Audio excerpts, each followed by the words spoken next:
And we're live, Tanya. Hi. Welcome, everybody. I hope there's not too much of a lag from my side. Can you all hear me okay? Got you loud and clear, mate.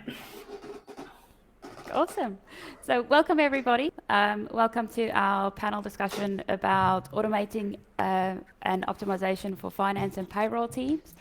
We're joined by a superstar panel today that's going to take us through their experience and answer the questions that's currently pressing in the field of payroll and automation.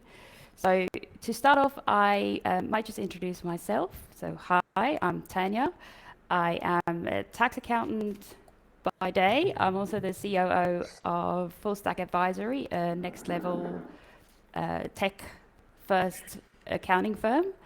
And we're joined today by 4 panelists. First of all, we're joined by Marcus.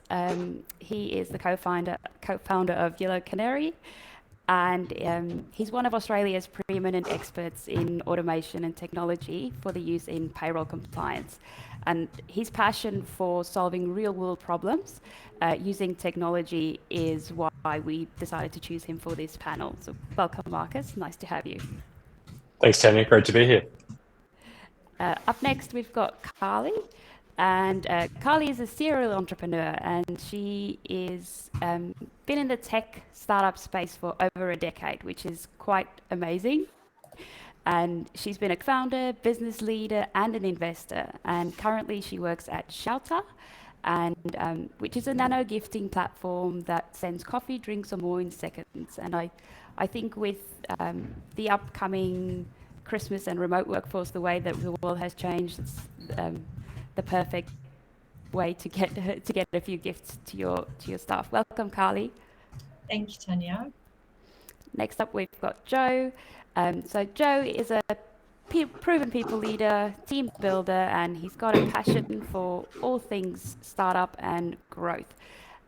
So as you can tell from the rest of the panel, we all have something in common. We all love startups, we love growth, and we love exponential thought leaders. Currently, Joe is the general manager of the commercial team at Archa, which is a corporate card and spend management platform that seeks to service fast growth Australian businesses. Welcome, Joe. Thanks for having me. And last but not least, we're joined by Brett. Brett's the CEO and co-founder of BitLeave, and having seen in his own capacity and at a business level, seen burnout and churn with regards to unutilized leave be a huge problem. He has taken it upon himself to fix that problem, and he spends his time helping companies building better benefits and making sure that the excess leave liabilities are recorded, and then obviously reducing burn and churn. Welcome, Brett. Thanks, Tanya. Great to be here. Good to have you. So we might jump to questions directly. We have got quite a few, and my first question is with regards to the negative impacts of finance and payroll teams. So I'd like to ask, what have been the negative impacts for finance and payroll teams in the last 36 months of rapid digitisation? Yeah, I'll take the lead on that one. I think because it was quite timely going through the Antler program this year with my co-founder building BitLeave. We found this huge impact with the rapid digitisation on the front end, so the employee side or maybe the end user side of products within organisations.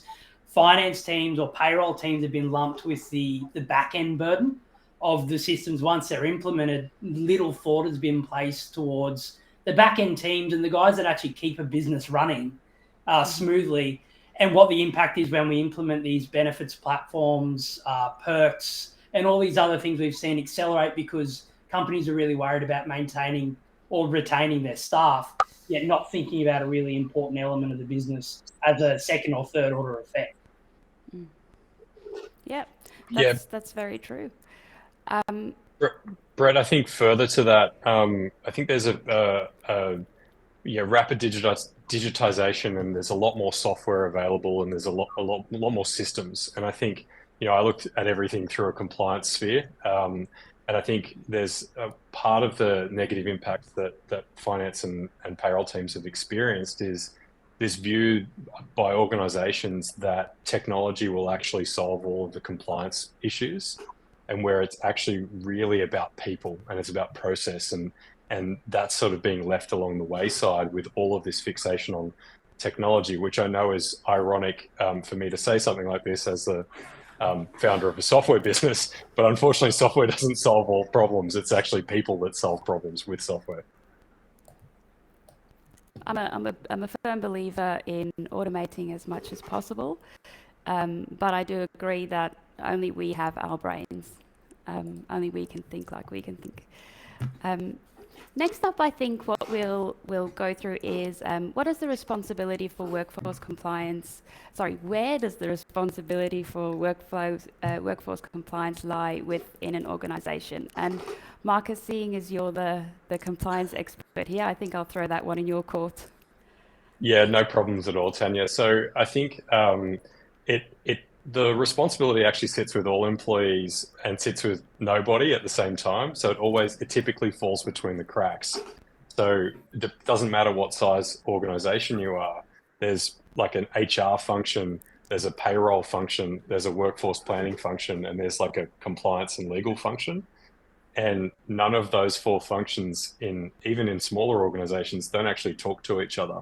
And they're actually, and the center of that is where the issues actually lie. So from the time when an employee is onboarded and classified under an award, to when a roster is set, to when a roster is worked, to when a roster is paid for, all along that process, there are steps along the way where different parts of an organization need to be involved.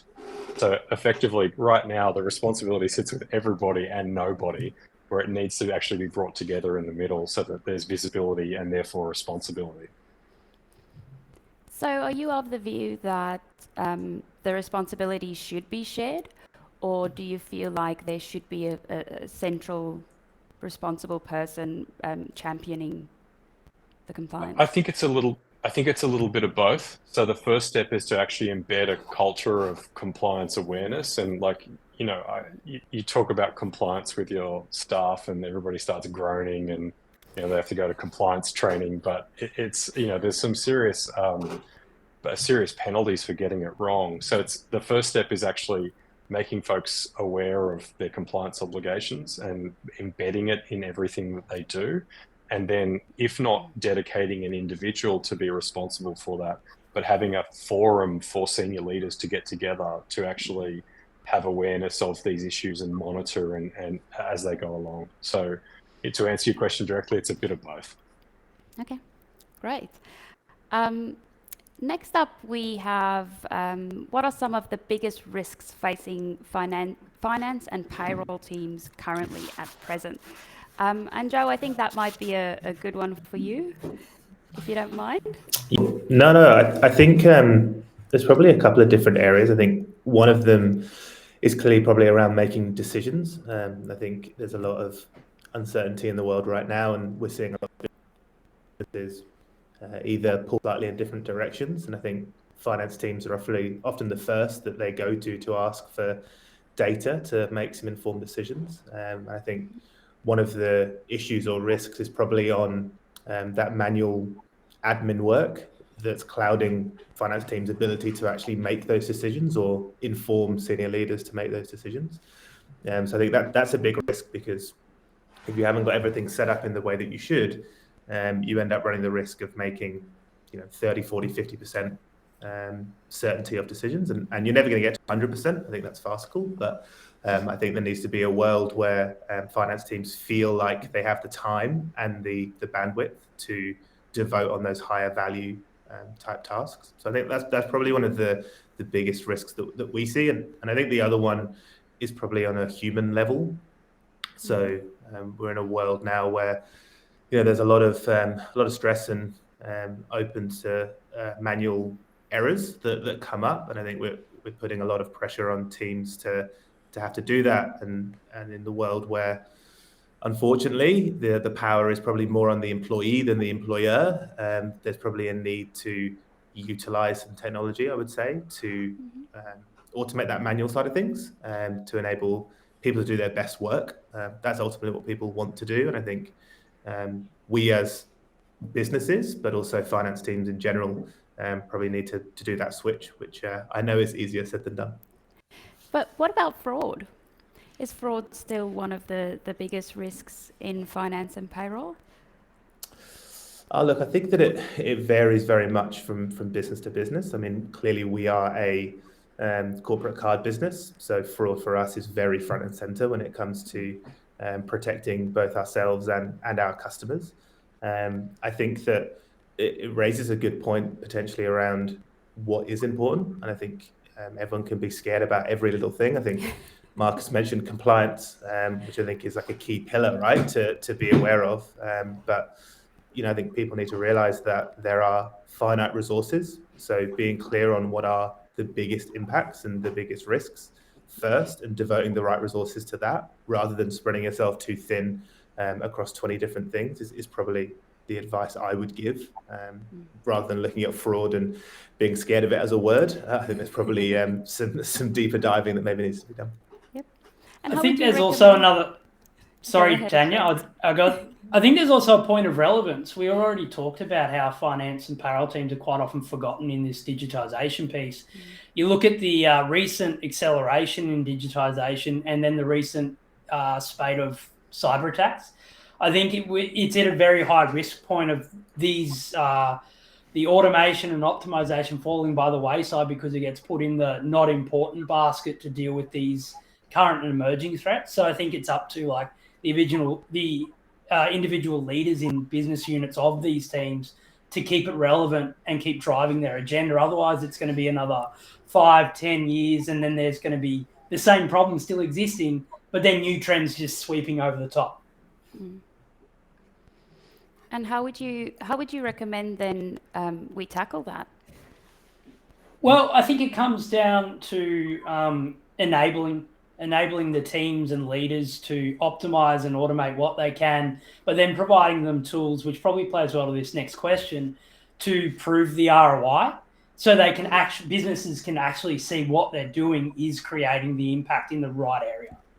Yeah. So Carly, we haven't heard anything from you, so I think what I'll do is the last or the fourth question I'll throw your way. So in your opinion, how can payroll and finance teams measure the ROI against the product's impact? Well, I mean, I can certainly talk to that from a employee rewards and perks platform perspective. And I think it's really important to keep in mind that over the last couple of years in this COVID and post-COVID world, that teams have changed, and they've probably changed forever, with a lot of businesses becoming remote or having dispersed teams. And I think as part of that, you really need to be able to show that platforms that you've implemented in the business when it comes to rewards and perks actually show or that you have the ability to measure employee happiness and satisfaction with those platforms that you have in place. And it's really important to make sure that you choose platforms that show you exactly that employees are even utilizing those rewards or perks in the first place. I was at an expo last week, and there was an interesting talk and some statistics thrown around of some platforms and that are out there in the marketplace with traditional perks and benefits, with employees actually not even utilizing those. And so it's important, I think, to also be checking in with teams, making sure that they're actually utilizing and happy with the perks and benefits that are out there at the moment. And there certainly are platforms that give you visibility into the usage of these rewards. And it's just very important to be checking in with the teams themselves as well. I think there's maybe something else on there as well, and I think it maybe goes back to a point that Marcus made around communicating internally. in that I do think that a lot of times when businesses review a product, they maybe think about the silo that they're in. So I think a lot of finance and payroll teams can look at a tool and say, how can it benefit us and my team?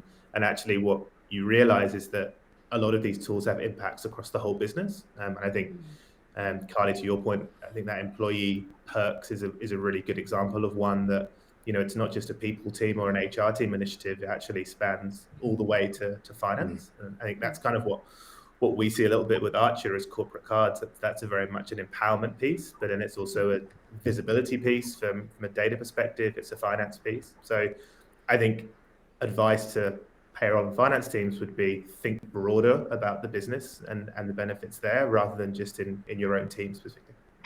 Yeah. I think also it's also important. We talk to a lot of businesses all the time where they've got platforms and software that's been implemented in the company, and sometimes it can be quite a lengthy and complicated process to get that software up and running. And so there is a reluctance to strip out platforms and software just because of that setup process. But actually, there's a lot of software out there these days and platforms that are very easy to just sort of plug and play and get up and running very quickly. And it doesn't need to be this lengthy, laborious, complicated process. But it's important to constantly be reviewing these things and these tools and making sure that they're still resonating, and then taking appropriate action with platforms and software that are available, that are very easy to use and will probably get a better ROI and a better outcome for the team as well. Yeah, and I think just building on that, I think there's a common ROI trap that a lot of organizations fall into, irrespective of what sort of product they're buying, whether it relates to payroll and finance or not. And that's typically businesses will go out and procure technology, then they'll hire people that know how to use that technology, then they'll do a bunch of stuff with those people and that technology, and there's no link to strategy. And so therefore you can't measure ROI. What you actually have to do is invert the process, and you actually have to have a strategy, because structure always follows strategy. Then you need to articulate what your interactions are with regard to that strategy, then structure your operations to meet those interactions, and then have your product, your technology at the bottom as the core facilitator of everything at the top. Then it links back into operations and interactions and meets your strategy, and therefore you can actually measure the ROI. But if you think about it again, going back to the first point I made, which is that technology in and of itself won't solve your problems, you need to link it back to your strategy so you can measure your ROI. Yeah. And I think the message there should also be for the executives, don't be the one making all of the decisions. The people who are actually working in these departments, they might come across the tools or they might know about these tools that might help them. So be open-minded. Listen to opinions from the juniors. Listen to opinions from those who are in the trenches and on the ground.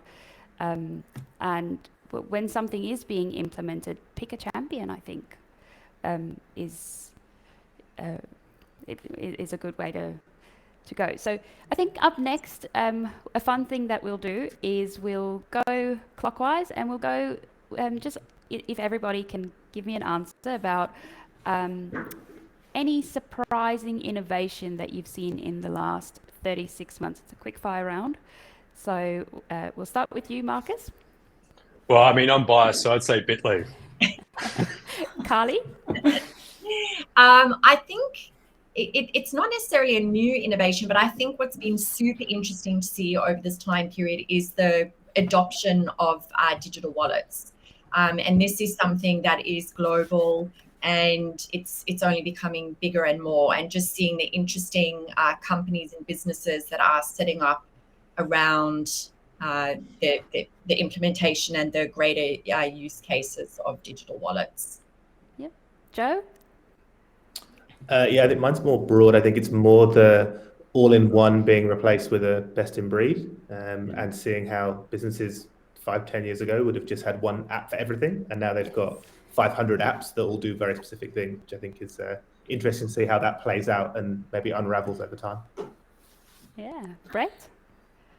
I think it plays on what Carly said and also what Joe said. But time to value for your employees has like increased exponentially. So I'll pick on Carly because I use Shouta and I actually love it how easy it is to use. So everyone on this webinar that's watching or people that registered got a coffee shout from me this morning. That literally took me all of 5 minutes to send that entire reward out to 40 plus people, and people get it instantly into their inbox. They can download the app, they can literally transact on it. And that time to value is literally no more than 10 minutes for someone to actually get something of like substance, i.e. coffee, in their hand. I think with that side of things, we've come a very long way.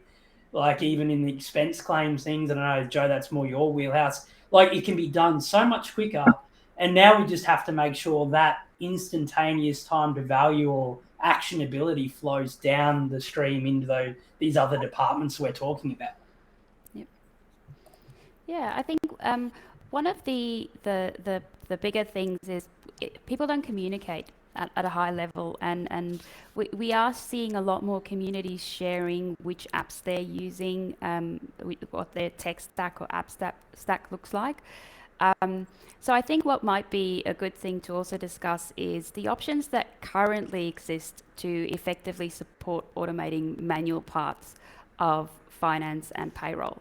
And we might do this one as a quick fire round again, because I think everybody would have an opinion here. If you don't have one, you can just say skip, and we can skip you. So we'll start with Marcus. I think it's going back and looking at the end-to-end flow from onboarding to rostering to working a shift to being paid, looking at it through a payroll lens. And it's about picking a best of breed product that suits your requirements at every step of the way, and limiting the amount of discretion and the ability to override things manually at the final point, the clearinghouse that is payroll. Carly?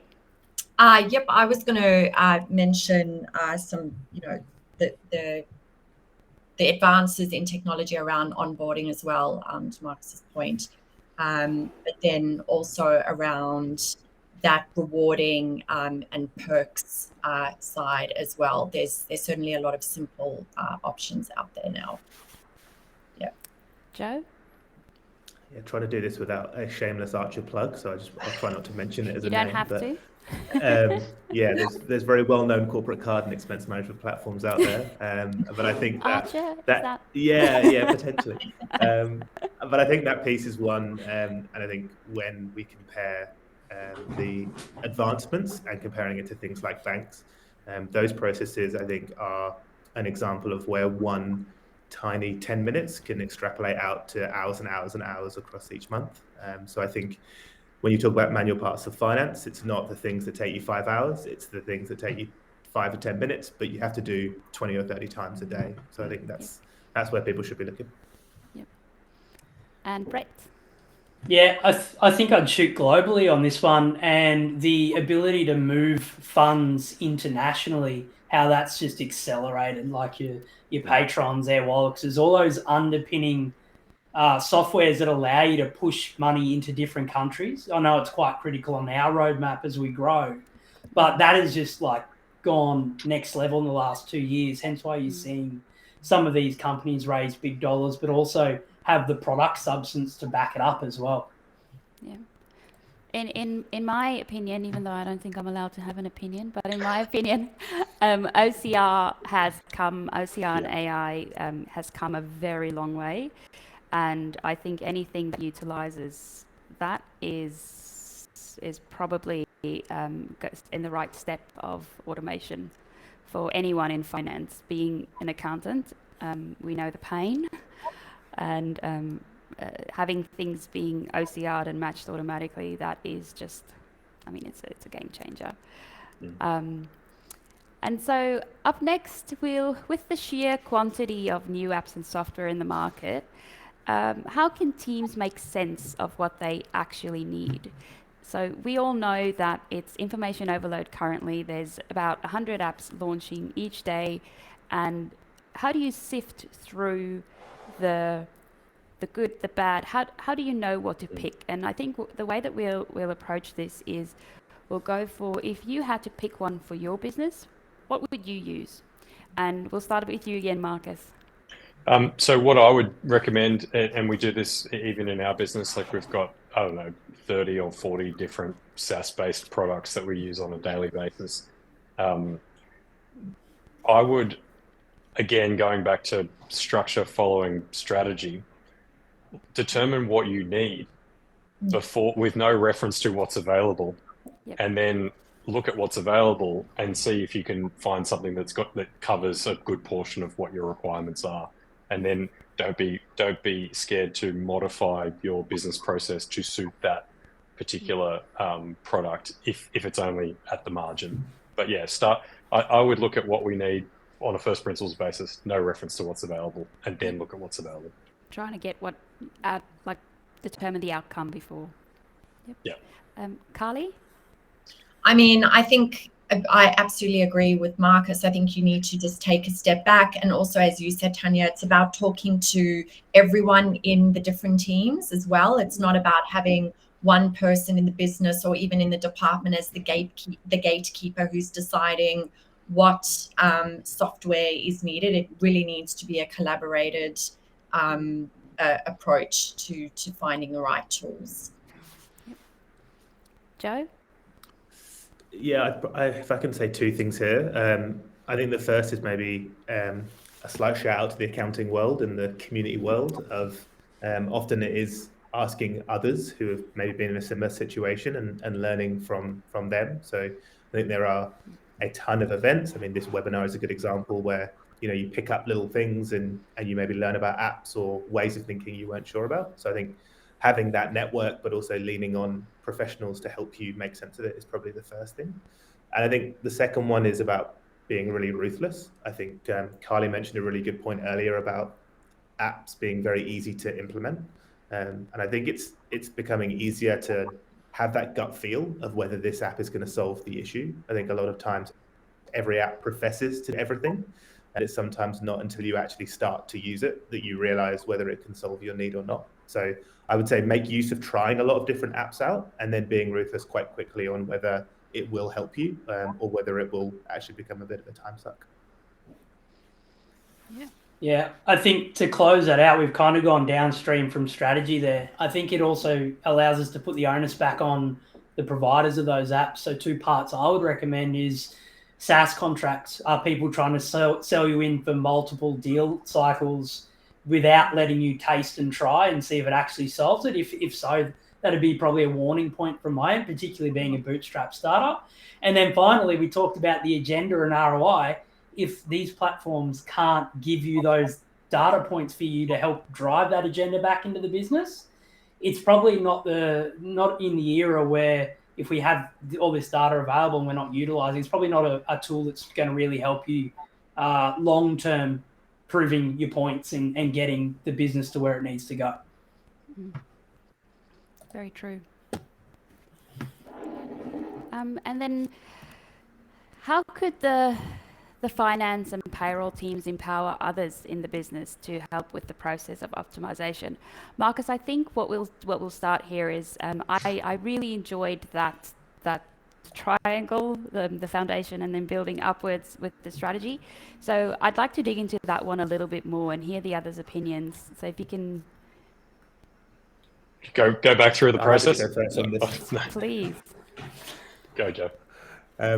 I'll go first because I think that Marcus is going to be way more interesting than mine, so we'll get mine out of the way. I think there's an element here of almost, it's not necessarily empowering. I think it's just sharing the load a little bit on this. We talk a lot about getting corporate cards in the hands of different team members and then getting them to submit receipts rather than sending a shoebox of receipts back to the finance and payroll teams to do that. And you can call that empowerment, you can call that getting them to do your work for you, like whatever it might be. But I think there's an element of here's a new process that's going to help everyone rather than helping with optimization. It's just a new process and everyone's in on it. So I think I just wanted to call that out before Marcus gave a really good answer. Well, look, change management is about people. if you don't articulate what's in it for others in the business, then it's very, very easy to rally against something. And so, it doesn't matter if you're implementing a new reward system or a gifting system or leave management or whatever it is. The easiest thing in your organization is for people to say, I don't understand it, therefore I don't like it. So you really have to just take people along for the journey. The first step in that process is actually just articulating what's in it for them. How will this new thing, this new process, this new product, this new initiative, how will it benefit everybody in the business? How will it change their lives for the better? And that's the first step in the process. If you don't do that, it's going to be very, very challenging for you to implement anything new. And what about communicating your frustration? So do you think that is something that should be at the forefront of helping others to empower you on the finance side, explaining why, the why behind the frustration? Yeah, I'm happy to field this one. I think, what's really powerful in large organizations is actually recording like internal customer calls, looking at tickets and actually playing back to everybody within the business where your frustration sits or where the business's frustration sits. And you can actually make it more tangible the other option is to put up process flows, which in some organizations can be terrifying. And you go, it's a simple 72-step process, and and you kind of start them already. Yeah, and if it's a Wednesday, you start at step 16, and like that, and you can actually plot that out, and it can actually kind of articulate the pain point. And again, that's about hearts and minds and getting people on board. I think driving the agenda and empowering can happen like a couple of ways. Like after I've worked a lot with international teams, different nationalities, different backgrounds, all those sorts of things through my career. And it's all about setting people up for success. It's not necessarily like Marcus articulated, like dumping them in and go and swim. Like it's not like that. A couple of framing tools that I use to help get the best answers or the best results out of people is one is the setup. I'm thinking, I have this problem. How would you solve it for me? And just giving them complete autonomy to come back to you on a deadline to just say how they'd solve it. Or even further down that solution where you get a couple of options where you can go, I need to solve this problem. I'm thinking of using X, Y, and Z. Prove me wrong. Because people love that feeling important element. If you can drag that in and give them the power and the autonomy to solve it or help you solve it, they'll usually glean insights that you wouldn't have in your own business unit. And I think instead of just giving them a really broad brush and saying solve it with no direction, you can just give them that little step in the right direction, which narrows focus and produces a far better outcome. Yep, agreed. I think I'd like to throw it to the audience. Is there anyone that has a question that they'd like to ask the panelists about what we've been discussing or that's relevant to this topic? Speak now or forever hold your peace.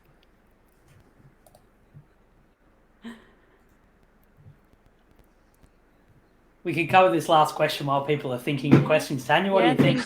Think of questions. I think that's a good idea. So I think we'll do this one as a quick fire again. We'll go around and just quickly hear what everybody thinks the next big innovation for finance and payroll teams, what you think the next big thing will be. Marcus? Predictive analytics around workforce planning. So actually using workforce planning data to design better and more compliant, to optimize and design better rosters, reducing workforce costs, maintaining compliance. I think that's the next big frontier, at least from a payroll and finance perspective. Carly?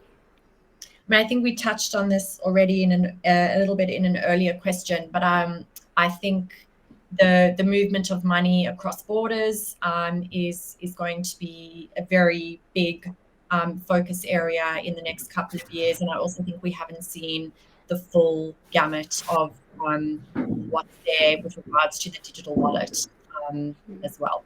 Yeah, not necessarily that's sorry, that's not specifically impacting finance and payroll teams, but it's in that fintech space, which I think those are the two areas, Raj. Joe? I think mine is more on the kind of real-time data piece and making real-time decisions. So whether that is on which bill to spend, which bill to pay via which means and when, subscriptions that you should and shouldn't have, and everything like that. I think that's going to be something we'll see a lot of in the next 12 to 18 months. Yep. Brett? I think one thing that I'd love to see, just purely because of my sort of deep dive into the back end and what payroll teams deal with every day. I think we're now at a stage where technology can start doing automation around complex rules engines. So paying conditions, there's 122 modern awards, there's 3,600 enterprise agreements. In Australia, I think in the next 5 or so years, you'll see tools out there that actually do a lot of that complex interpretation and those little edge cases that payroll teams spend hours every week to make sure they go out on time. Yep. Yeah, and please, if there's anybody out there who wants to build us an app that automates timesheeting for accountants, I put my hand up, I'll help.